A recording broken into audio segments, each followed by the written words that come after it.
All of you. जय study channel से जुड़े हुए सभी अभ्यर्थियों को मेरा नमस्कार। आज के इस वीडियो लेक्चर में हम लोग कवर करने वाले हैं इकोनॉमिक्स के दूसरे टॉपिक को, और इस टॉपिक का नाम है निर्धनता।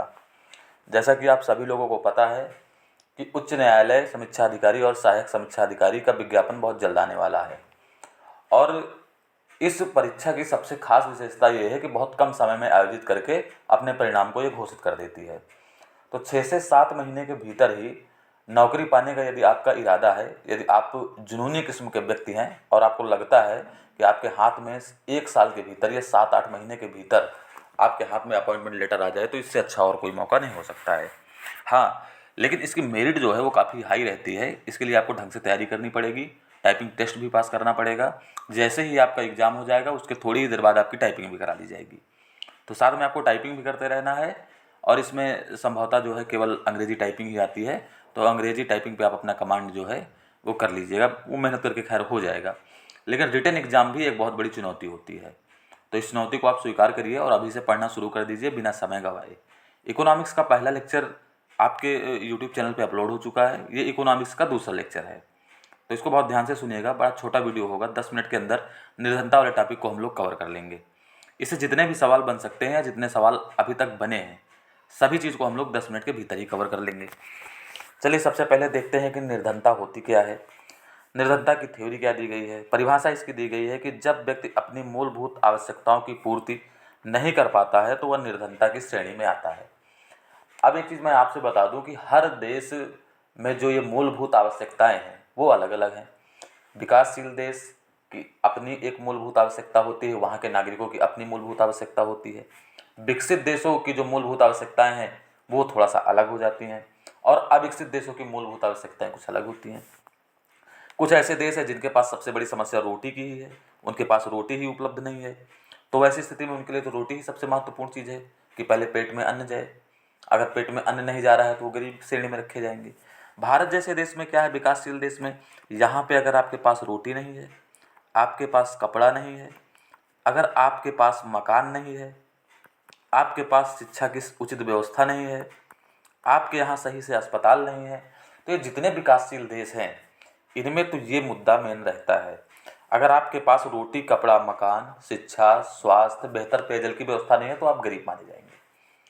तो अब हम चर्चा करेंगे निर्धनता के प्रकार और निर्धनता मापन के तरीके। इसको समझेंगे जहाँ से सवाल बनते हैं आपके। तो वो निर्धनता की थ्योरी हुई जो अभी आपको बताया गया है। अब हम समझेंगे निर्धनता मापन के क्या तरीके हैं, भारत जैसे विकासशील देशों में निर्धनता मापन के क्या तरीके अप्लाई किए जाते हैं। निर्धनता मापन 2 प्रकार के हैं, एक को सापेक्ष निर्धनता कहा जाता है, दूसरे को निरपेक्ष निर्धनता कहा जाता है। सापेक्ष निर्धनता में जो पहला बिंदु दिया गया है, इसमें दिया गया है कि यह एक सामूहिक अध्ययन है, और निरपेक्ष निर्धनता में दिया गया है यह एक व्यक्तिपरक अध्ययन है। अब सापेक्ष निर्धनता को हम ऐसे समझने का प्रयास करते हैं, जैसे यहाँ पे लिखा हुआ है यह एक सामूहिक अध्ययन है। दूसरा पॉइंट लिखा था निर्धनता का मापन विभिन्न आय वर्ग के मध्य असमानता को केंद्र में रख के किया जाएगा। थ्योरी पे मत जाइए, जो बात मैं समझाने जा रहा हूँ उसको आप सुन लीजिए तो बात समझ में आ जाएगी कि सापेक्ष निर्धनता होती क्या है। सापेक्ष निर्धनता जो है ये आमतौर पर विकसित देशों में इसका प्रयोग किया जाता है। यानी अगर विकसित देशों में, जैसे अमेरिका, कनाडा, इटली जैसे देश हैं, इन देशों में अगर निर्धनता का मापन किया जाएगा तो वो सापेक्ष निर्धनता के माध्यम को ही अप्लाई किया जाएगा। तो वो कैसे? अब जैसे हम एक एग्जाम्पल के तौर पे लेते हैं, मान लीजिए यूएसए है, यूएसए का ही एग्जाम्पल हम लोग लेते हैं। हम ये मान के चलते हैं कि यूएसए में किसी समाज की जो आय है या उस देश की जो आय है वो मानी जाती है कि प्रति व्यक्ति आय 100 रुपये की है। कितने की है? 100 रुपये की है। लेकिन यूएसए में जो रहने वाले प्रत्येक नागरिक हैं उनकी मूलभूत आवश्यकता सिर्फ 30 रुपये में पूरी हो सकती है। यानी वहाँ की जो बेसिक नीड है नागरिकों की वो 30 रुपये में उनका काम हो सकता है। और अगर किसी व्यक्ति की आय 40 रुपये है तो क्या उसे गरीब माना जाएगा या नहीं माना जाएगा? तो वो गरीब माना जाएगा। सापेक्ष निर्धनता में क्या होता है, किसी समाज की जो औसत आय है, अगर उस औसत आय का आपके पास 50% उपलब्ध नहीं है तो आप निर्धन की श्रेणी में आएंगे, भले ही आप अपनी बेसिक नीड को पूरा कर पाते हो। तो ये जो सापेक्ष निर्धनता है ये आमतौर पर इस विधि का प्रयोग विकसित देशों में किया जाता है, जैसे America, Britain, France, Italy, Canada जैसे देश हो गए, तो वहाँ पे ऐसी ही विधि का प्रयोग किया जाता है। एक बार फिर से सुन लीजिए कि अगर किसी समाज की आय 100 रुपये है और उस समाज के नागरिकों की जो बेसिक नीड है, बुनियादी ज़रूरत 30 रुपये में पूरी हो जा रही है, और किसी व्यक्ति की आय अगर 40 रुपये है तब भी वो गरीब माना जाएगा, क्योंकि सापेक्ष निर्धनता में ये बताया गया है कि जो समाज की टोटल आय होगी अगर उसका 50% आप अर्न नहीं कर रहे हैं, आप कमा नहीं रहे हैं, तो आप गरीब की श्रेणी में रखे जाएंगे। तो ये होती है सापेक्ष निर्धनता। अब क्या होती है निरपेक्ष निर्धनता? निरपेक्ष निर्धनता भारत जैसे विकासशील देशों में अप्लाई की जाती है। मान लीजिए अगर आप अपनी बेसिक नीड ही पूरी नहीं कर पा रहे हैं, रोटी, कपड़ा, मकान, शिक्षा, पेयजल, अगर ये चीज़ आपको उपलब्ध नहीं हो पा रही है तो आप गरीब माने जाएंगे।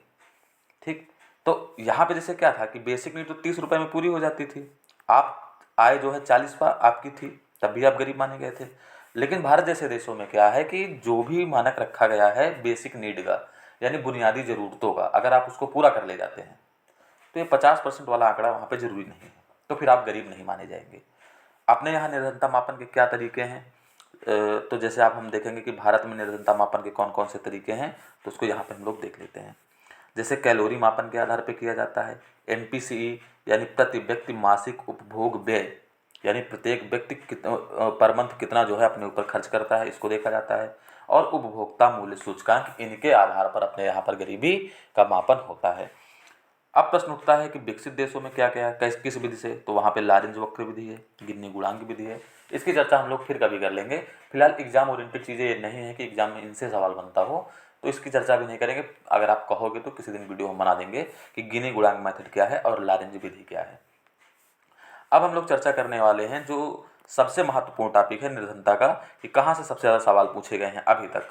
तो सवाल पूछे गए हैं सबसे ज़्यादातर ये जो निर्धनता मापन के लिए जो समितियाँ बनी थी, उन समितियों ने अपनी रिपोर्ट में क्या क्या प्रस्तुत किया था उसकी चर्चा करने वाले हैं। एक समिति बनी थी रथ डांडेकर समिति, और ये समिति बनी थी 1971 में, और इसने आधार बताया था कैलोरी मापन को। इसने ये बताया था कि निर्धनता मापन में बेस किसको बनाना है, तो बेस बनाना है हमें कैलोरी को। और इन्होंने बताया था कि प्रत्येक व्यक्ति अगर 2250 कैलोरी प्रति व्यक्ति का भोजन ग्रहण मतलब अगर प्रति व्यक्ति प्रतिदिन 2250 कैलोरी का भोजन ग्रहण कर रहा है तो गरीब नहीं माना जाएगा। वाई के अलग कमेटी बनी थी 1977-78 में। इसने आधार क्या बनाया? इसने भी कैलोरी मापन को आधार बनाया, लेकिन हाँ इसने थोड़ा सा इनोवेशन किया, टेक्निकल चीज़ें इसने रखी। इनको लगा कि गांव का जो आदमी होता है वो ज़्यादा मेहनत करता है, शारीरिक श्रम उसका ज़्यादा होता है, तो उसको ज़्यादा भोजन की ज़रूरत पड़ेगी। तो उन्होंने कहा कि अगर गांव का आदमी 2400 कैलोरी का भोजन कर रहा है तो फिर वो निर्धनता की श्रेणी से बाहर है। अगर 2400 कैलोरी से कम भोजन कर रहा है तो फिर वो गरीब है। शहरी क्षेत्र के लिए क्या आंकड़ा बताया? तो उन्होंने 2100 का आंकड़ा बताया था। उसके बाद लकड़ावाला समिति बनी। लकड़ावाला समिति 1989 में बनी थी। 1993 में इसकी रिपोर्ट को खारिज कर दिया गया था। इसने आधार बनाया था उपभोक्ता मूल्य सूचकांक को। उसके बाद तेंदुलकर समिति, सबसे ज़्यादा सवाल यहीं से बनते हैं। तेंदुलकर समिति 2008-9 में बनी थी। इसने आधार बनाया NPCE को, प्रति व्यक्ति मासिक उपभोग व्यय को इसने आधार बनाया। और इन्होंने अपने क्या आंकड़े दिए? इन्होंने बताया कि अगर ग्रामीण क्षेत्र का आदमी 816 रुपये पर मंथ अपने ऊपर खर्च कर पा रहा है तो फिर वो गरीब नहीं है। यानी अगर 816 से नीचे खर्च कर रहा है तब तो वो गरीब है, अगर 816 के ऊपर खर्च कर रहा है तो फिर वो गरीब नहीं है, या फिर 816 भी खर्च कर रहा है तो गरीब नहीं है। शहरी क्षेत्र के लिए उन्होंने क्या बताया था? इन्होंने बताया था 1000 रुपया। अगर वो 1000 रुपया शहर का आदमी अपने ऊपर खर्च कर रहा है तो फिर वो गरीब नहीं है।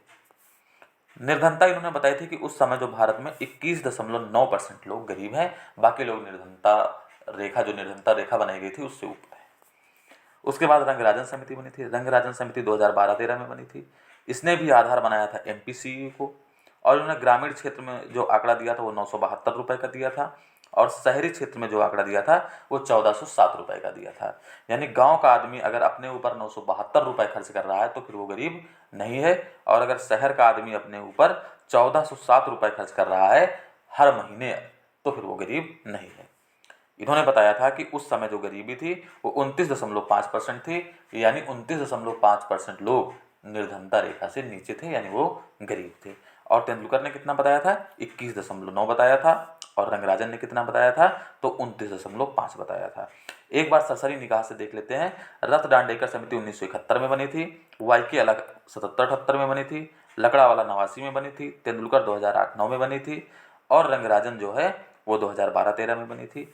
रथ डांडेकर ने आधार बनाया कैलोरी मापन को, वाई के अलग ने कैलोरी मापन को, लकड़ावाला ने उपभोक्ता मूल्य सूचकांक को, और तेंदुलकर समिति ने MPCE को और रंगराजन ने भी MPCE को, यानी तेंदुलकर और रंगराजन ने MPCE को, लकड़ावाला ने उपभोक्ता मूल्य सूचकांक को और वाई के अलग ने कैलोरी मापन को, रतडांडीकर ने भी कैलोरी मापन को।